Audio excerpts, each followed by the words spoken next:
So when you got to Corvallis, what was your impression of this place? Oh, where are all the black people?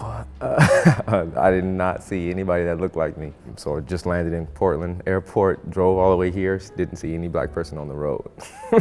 Drove all the way to Corvallis, didn't know where Corvallis, we took the whole farm, I'm like, exit 228, is this a farmland? Where are we going? It doesn't look like nothing from the brochures. And not seeing any black people. Scared the hell out of me. And my aunt, my godmother who was with me, and she was getting nervous and paranoid. Like, where am I sending my godson?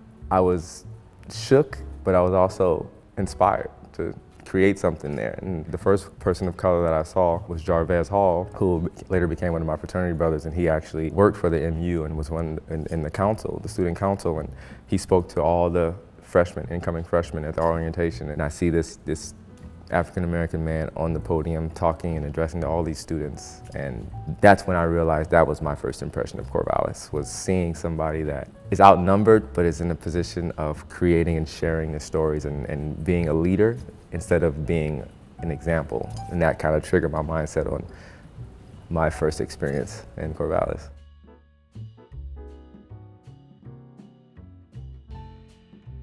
You know, as a winemaker, I thought about one of the questions you had about one of my most memorable moments in athletics.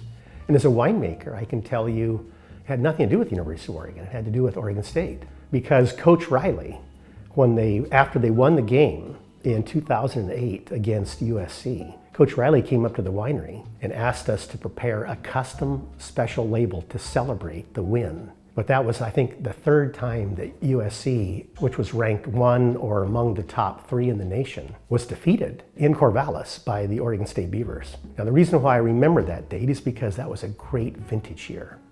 2008 was a remarkable vintage year. And obviously the win in Corvallis against USC marked a great year for all of us. But also it resulted in a great sale of a custom label. So I took a special pleasure in our employees, many of them graduates of Oregon State, participating in making this world-class Pinot Noir that carried the Beavers win on its label.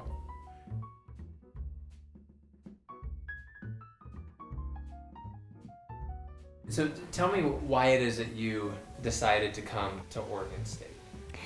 Well, my parents both graduated from OSU, and they felt that I needed to go away to school and be on my own. And I think that they felt Oregon State would be, I would get a really good education. My family has a lot of connections to OSU. My grandfather was the director of the John Jacob Astor Experiment Station in Astoria. It was a model farm where they did a lot of dairy research. My grandmother lived in Waldo Hall.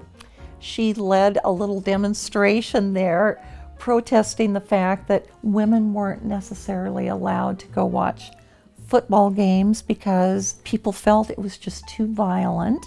My mother's 2 sisters both graduated from Oregon State. Our daughter graduated from OSU. She's a 4th generation Oregon Stater. And I have to tell you, I am just so grateful to my parents. This was such a wonderful place to go to school. I love the fact that at the ripe old age of 52, I was able to get my master's degree here. We have a wonderful tradition here.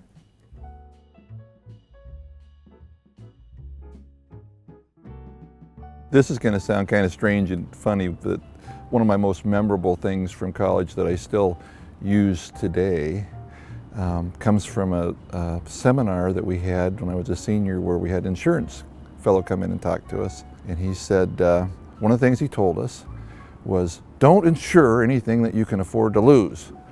And that's stuck with me ever since then, and I've tried to follow that, and I've said that same line probably thousands of times to people.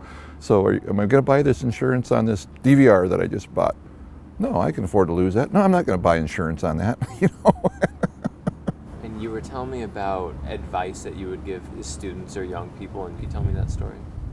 Yeah, the advice I would give to kids today or my grandchildren that I think is something I've just learned recently. I've had some health problems.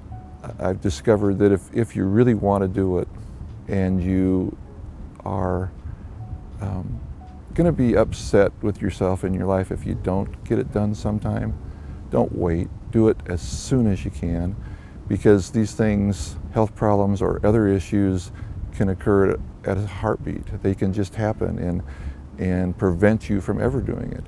And you don't see them coming, and you don't know when they're going to come. You can't plan for them. So if you have an opportunity and can do it now, do it.